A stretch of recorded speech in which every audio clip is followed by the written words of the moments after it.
အားလုံးပဲမင်္ဂလာခင်ဗျကျွန်တော်ထလင်းဘလော့ကနေပဲပြန်လဲကြိုဆိုလိုက်ပါတယ်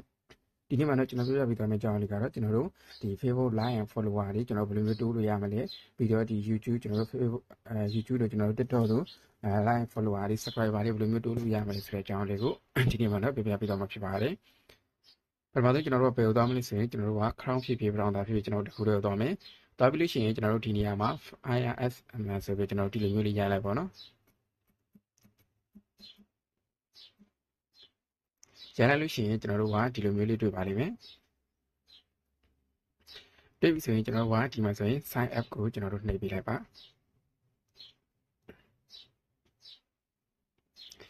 sign up ကိုရောက်ပြီဆိုရင်ကျွန်တော်တို့ကဒီနေရာမှာကျွန်တော်တို့သုံးမယ်ပေါ့နော်ကိုယ့်ရဲ့ user နဲ့ထည့်ပေးမယ်ပြီးတော့ကိုယ်ဖွင့်နဲ့ကျွန်တော်တို့ Gmail ထည့်ပေးမယ်ပြီးရင်ကျွန်တော်တို့ password ပေါ့နော် password ကျွန်တော်တို့နှစ်ခါပြင်လိုက်မယ်ကြာပြီးတော့လို့ရှိရင်ကျွန်တော်တို့ကဒီနေရာမှာကျွန်တော်တို့ကဒီမှတ်ကြီးလေးချစ်ပေးရမယ်ပေါ့နော်ပြီးရင်ကျွန်တော်တို့ကဒီနေရာမှာလေးမှလည်းမှတ်ကြီးလေးဖြစ်သွားအောင်ကျွန်တော်တို့နှိပ်ပေးရပါမယ်။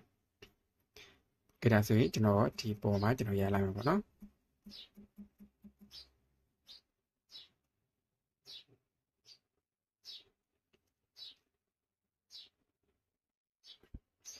ကျွန်တော်တို့ကခေါင်းကပြထားတဲ့ information မှာကျွန်တော်တို့ကအကုန်လုံးဖြည့်ပေးလိုက်လို့ရှိရင်ကျွန်တော်တို့ကဒီလိုမျိုးပေါ်လာလိမ့်မယ်ပေါ့နော်။ဒါဆိုရင်ကျွန်တော်တို့ကဘယ်ကိုသွားကြည့်လို့ဆိုရင်ကိုယ့်ရဲ့ Gmail မှာသူကဒီ confirmation code လေးပို့လိုက်မှာပေါ့နော်။ကျွန်တော်တို့က Gmail ကိုတစ်ချက်သွားကြည့်ရမယ်။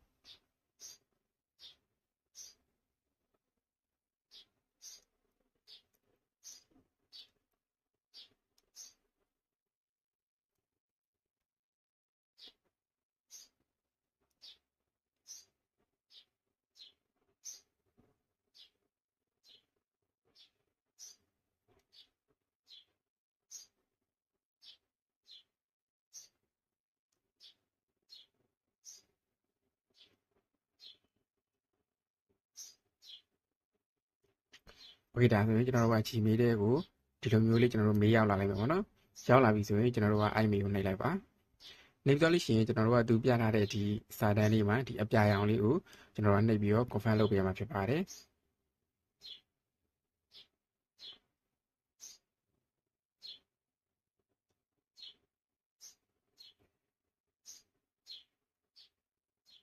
โอเคဒါဆိုရင်ကျွန်တော်တို့ confirm လုပ်ပြီးသွားပြီပေါ့နော် confirm လုပ်ပြီးသွားလို့ရှိရင်ကျွန်တော်တို့ကခုနက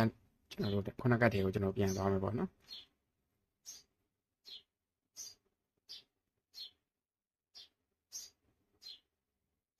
โอเคဒါဆိုရင်ကျွန်တော်တို့ကအကောင့်ဖွင့်လာကျွန်တော်တို့ပြီးသွားပြီပေါ့နော်ပြီးသွားပြီဆိုရင်ကျွန်တော်တို့ဘာလုပ်မလဲဆိုရင်ကျွန်တော်တို့ဒီမှာ service တွေကျွန်တော်တို့လိုချင်တဲ့ service တွေပေါ့နော်ကျွန်တော်တို့ကအကုန်လိုက်ရှာလို့ရတယ်ဒီပေါ်မှာကျွန်တော်တို့ခုနထည့်ခဲ့တဲ့ကျွန်တော် user name ရှိမယ်ပြီးရင်ကျွန်တော်တို့ကဒီတဲ့ကိုဒီမှာဆိုရင်ပတ်စံသွင်းထားရဆိုရင်ဒီမှာဒေါ်လာဘယ်လောက်သွင်းထားရလဲဆိုကျွန်တော်ပြပေးမယ်ပြီးရင်ဒီမှာကျွန်တော်တို့ကကျွန်တော်ခုနက follower တိုးတဲ့နေရာပေါ့နော်ဒီနေရာမှာကျွန်တော်တို့တိုးရမှာဖြစ်ပါတယ်ကျွန်တော်တို့က follower တိုးချင်တယ်ဆိုရင်ဒီ new order ဆိုတော့ကျွန်တော်နှိပ်ပေးလိုက်ပါတော့နှိပ်ပြီးသားလို့ရှိရင်ကျွန်တော်တို့ကဒီနေရာမှာဒီ category မှာကျွန်တော်တို့ရွေးပေးရမှာပေါ့နော်ဒီနေရာမှာကျွန်တော်တို့ကခုနကကျွန်တော်တို့က Facebook နဲ့ပတ်သက်ပြီးတိုးချင်တာလားပေါ့နော် Facebook နဲ့ပတ်သက်ပြီးတိုးချင်နေဆိုရင်ကျွန်တော်တို့ကဒီမှာဆိုရင် Facebook page follower ဆိုရင် page follower ရွေးပေးမယ်ရွေးပြီးသားလို့ရှိရင်ကျွန်တော်တို့ဒီနေရာမှာသတိထားမှာဒီမှာပေါ့နော်သူအောက်က service ဆိုတဲ့ဟိုတန်းလေးရှိတယ်ဒီကောင်လေးပေါ့နော် service ဆိုတာလေးရှိတယ်အဲ့ဒီ service မှာကျွန်တော်တို့ကဒီကောင်လေးကိုနှိပ်ပေးလိုက်ပေါ့နော်နှိပ်ပေးလိုက်လို့ရှိရင်ကျွန်တော်တို့ကဒီလိုမျိုးတွေကျွန်တော်အများကြီးတွေ့ရမှာပေါ့နော်အများကြီးတွေ့ရပြီဆိုရင်ကျွန်တော်တို့ကဘာလုပ်မလဲဆိုရင်တကယ်လို့ မိတ်ဆွေက Facebook follower ပေါ့နော်ကိုယ့်အတွက်ကိုတုံးမယ်ဆိုရင်ဒီလိုမျိုးလောကဒီခုနကမျိုးဈေးနည်းနည်းလေးတွေပေါ့နော်ဒီမှာဆိုရင်သူက Facebook page follower page follower သူက 1k ကိုပေါ့နော် 1k ကိုသူကဘယ်လောက်ပဲကြာဆိုရင်$0.27ပေါ့နော်$0.27ဆိုရင်ကျွန်တော်တို့မြန်မာငွေနဲ့ဆိုရင်500လောက်ပဲရှိရပါတော့500လောက်ပဲရှိတဲ့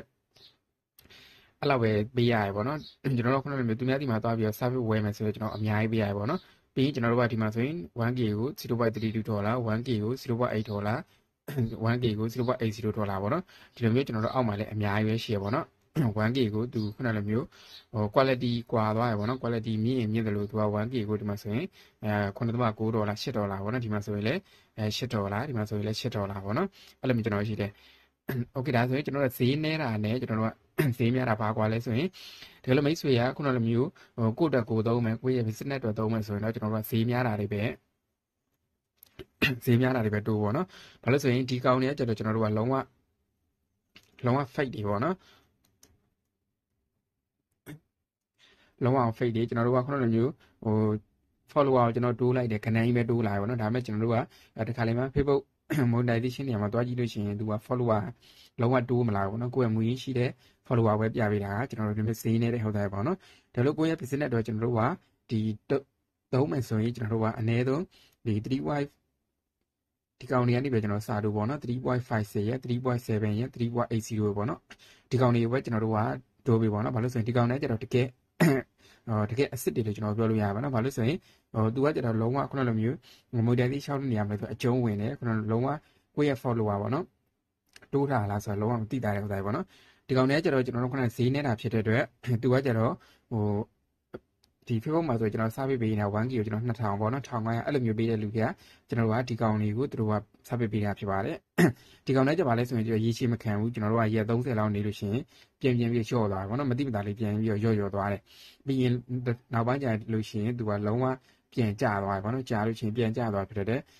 တကယ်လို့ခုနကလိုမျိုးမိတ်ဆွေတိုးမယ်ဆိုရင်ဈေးနေတာတွေလုံးဝမတိုးပါနဲ့ဒီမျိုးဈေးများတာတွေဈေးနည်းနည်းများနေဟုတ်တာပေါ့နော်ခုနကကျွန်တော်ပြောရတယ်$3ကျော်လောက်ဆိုရင်သူကလုံးဝပြန်ပြီးတော့ကျွန်တော်တို့ကမကြတော့ဘူးเนาะအဲ့ကောင်နေဆိုရင်ခုနကျွန်တော် Facebook monetization ရှောက်လို့ရှိရင်လည်းကျွန်တော်တို့သုံးလို့ရတယ်ပေါ့နော်ဒီလိုဒီ base က Facebook follower ပေါ့နော်ဒီမှာဆိုရင် Facebook လာအကုန်လုံးကျွန်တော်တို့ share ပေါ့နော်အဲ့ဒီဥစ္စာမှမဟုတ်ဘူး TikTok အတွက်တိုးချင်တယ်ဆိုရင်ဒီမှာဆိုရင် TikTok နဲ့ပတ်သက်တဲ့ service တွေကျွန်တော်တို့အကုန်လုံးပါတယ်ပေါ့နော်ပြီးတော့နောက်တစ်ခုကကျွန်တော် YouTube နဲ့ပတ်သက်ပြီးတော့လည်းကျွန်တော်တို့ကဒီမှာဆိုရင် service တွေအကုန်လုံးပါပါတယ်ဒီမှာဆိုရင်ကျွန်တော် Twitter ပေါ့နော်အကုန်လုံးကျွန်တော်တို့ဒီမှာ share ပေါ့နော် Telegram စာအကုန်ရှိတယ်အဲ့ဒါ main ဆိုခုနလိုမျိုးကျွန်တော်တို့က Facebook page follower တိုးချင်တယ်ဆိုရင်ကျွန်တော်တို့ကဒီမှာတစ်ခုရွေးလိုက်ပေါ့နော်မမီတိုးမဲ့ဥစ္စာရွေးလိုက်ပြီးဒီနေရာမှာကျွန်တော်တို့က Facebook link လေးဒီနေရာမှာရှာပေးရမယ်ပြီးလို့ရှိရင်ဒီနေရာမှာကျွန်တော်တို့တိုးမဲ့ amount ပေါ့နော်ခုနလိုမျိုးကျွန်တော်တို့က follower 1000တိုးမယ်ပေါ့နော် follower 1000တိုးမယ်ဆိုရင်သူကဒီအောက်မှာချက်တစ်ခါကြာပေးရပေါ့နော်ခုနကျွန်တော်ရွေးလိုက်တဲ့ဟုတ်တာဆိုရင် 1.39 ဆိုတော့ဒါပေါ့နော်ခုနလိုမျိုးမိတ်ဆွေကကျွန်တော်တို့ရွေးပေးရမှာခုနလိုမျိုးကိုယ့်အတွက်တိုးတာဖြစ်ဖြစ်သူများတိုးပေးရဖြစ်ပေါ့နော်ဒါလိုတိုးတယ်ဆိုရင်ဒီ 3y ကျွန်တော်တို့ကဒီကကျွန်တော်တို့ကကြော်တွေအကောင်ဆုံးပဲပေါ့နော်ဘာလို့ဆိုရင်တော့ကျွန်တော်အခုလက်တန်းတိုးလိုက်တာနဲ့တခါလေဆိုတန်းရောက်တာတော့မဟုတ်ဘူးနည်းနည်းချင်းဆိုတိုးသွားမျိုးပေါ့နော်ခေဒါဆိုရင်ကျွန်တော်တို့ကဒီမှာဆိုရင်1000ပေါ့နော် follower 1000ထည့်မယ်ဆိုရင်ကျွန်တော်တို့ကဒီမှာ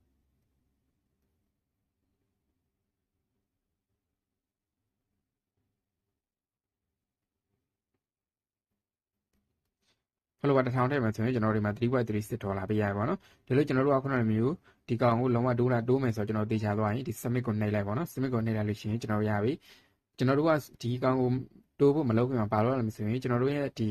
အကောင့်နဲ့ဝင်ကျွန်တော်တို့ကဒေါ်လာအရင်ဖြည့်ရမယ်ဒေါ်လာရင်ဖြစ်လို့ရှိရင်ကျွန်တော်တို့ကဘယ်ကနေဖြည့်ရမလဲဆိုရင်ဒီမှာဆိုရင်add fund ဆိုတာလေးရှိရပါတော့ဒီကနေပြီးတော့ကျွန်တော်တို့တွားပြီးတော့ဖြည့်ပေးရမယ်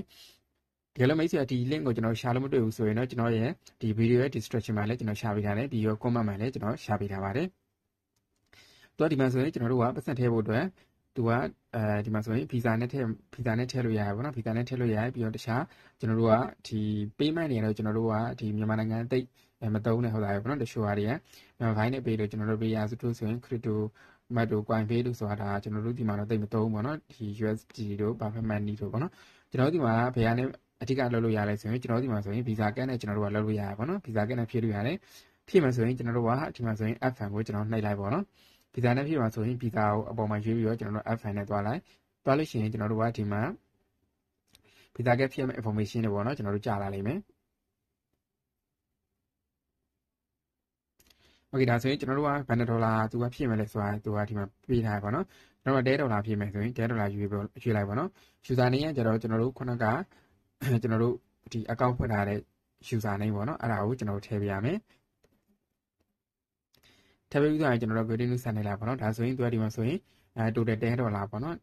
ဒီဖြည့်မှသိကြလားပေါ့နော်အဲ့ဆိုရင်ဒီအောက်မှာကျွန်တော်တို့ကဒီမှာဆိုရင်ကျွန်တော်တို့ email address တွေကျွန်တော်နာမည်တွေဒီ line တွေကျွန်တော်ဖြည့်ပေးရမှာပေါ့နော်ဒီနေရာမှာဆို email ကကျတော့ကျွန်တော်တို့ခုနက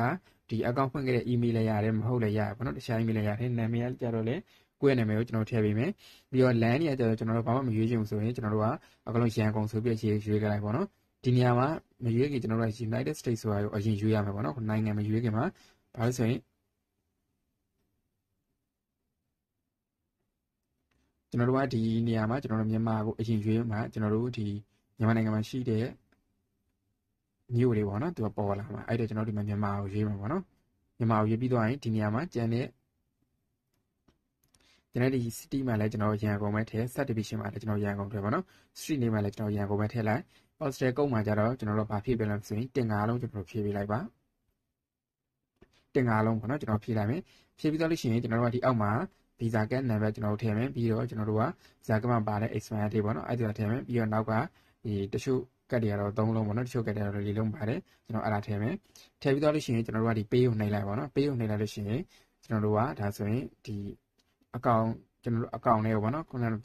ဒီ fire SM တဲ့ကိုကျွန်တော်တို့ကဒေါ်လာထည့်တာကျွန်တော်အောင်မြင်သွားပြီပေါ့နော်ဒေါ်လာထည့်ပြီးတော့ဆိုရင်သူကဒီနေရာမှာချက်ချင်းရောက်လာဘူးပေါ့နော်ဒေါ်လာထည့်လို့ရှိရင်သူက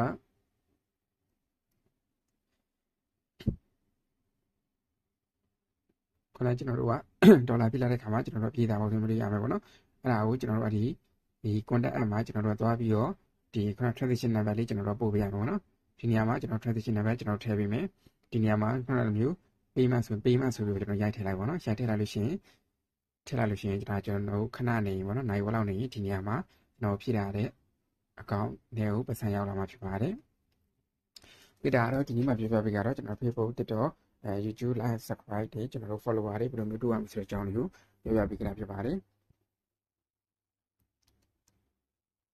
ဒီလိုမိတ်ဆွေတို့မျိုးတွေလိုစိတ်ဝင်စားတယ်ဆိုရင်ကျွန်တော်ရဲ့ YouTube channel လေးကို like subscribe လုပ်ခဲ့နိုင်ပါတယ်အားလုံးကျေးဇူးတင်ပါတယ်